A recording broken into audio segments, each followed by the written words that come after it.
Hello बच्चों, आज आप लोग सीखेंगे अंकों से बड़ी संख्या और छोटी संख्या कैसे बनाई जाती है।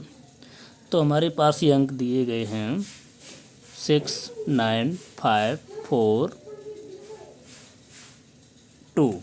ये अंक दिए गए हैं, तो इन अंकों से हमें बनाना है कि 6 अंकों की सबसे बड़ी संख्या।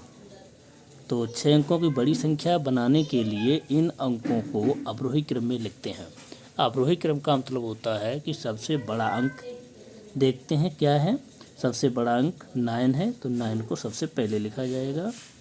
फिर उसके बाद उससे छोटा यानी कि 7 आएगा।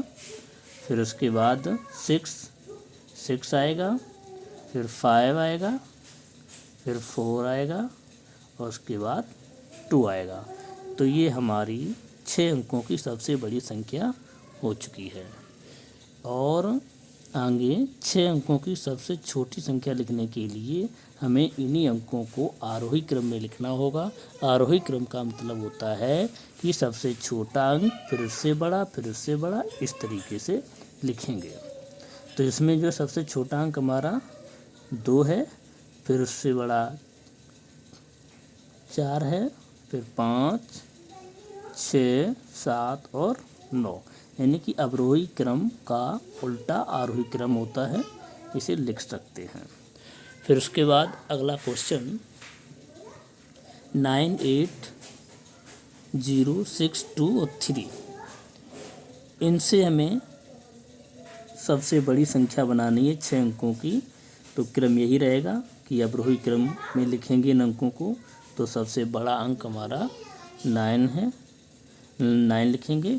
उसके बाद 8, फिर 6 आएगा, फिर 3 आएगा, फिर उससे छोटा 2 आएगा, फिर सबसे छोटा 0 आएगा।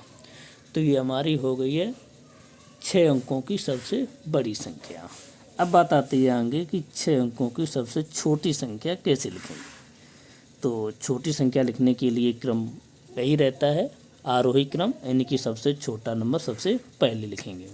तो यहाँ पर सबसे छोटा अंक देखा जाए तो 0 है, लेकिन 0 को अगर पहले लिख देंगे तो ये 6 अंकों की संख्या नहीं बन पाएगी। तो ऐसा करते हैं, तब ये 5 अंकों की संख्या रह जाएगी। तो इसके लिए 0 को भी छोड़कर उसके बाद देखेंगे सबसे छोटा अंक कौन सा है। 0 को छोड़कर हमारा सबसे छोटा अंक 2 हुआ, तो 2 लिखा जाएगा। 2 के तुरंत बाद अब 0 लगा देंगे। उसके बाद अब क्रम वही रहेगा जैसा कि ऊपर क्वेश्चन में किया गया है। इससे बड़ा 3, 3 से बड़ा 6, फिर 8 और उसके बाद 9। इस तरीके से इन क्वेश्चन को हम लोग कर सकते हैं।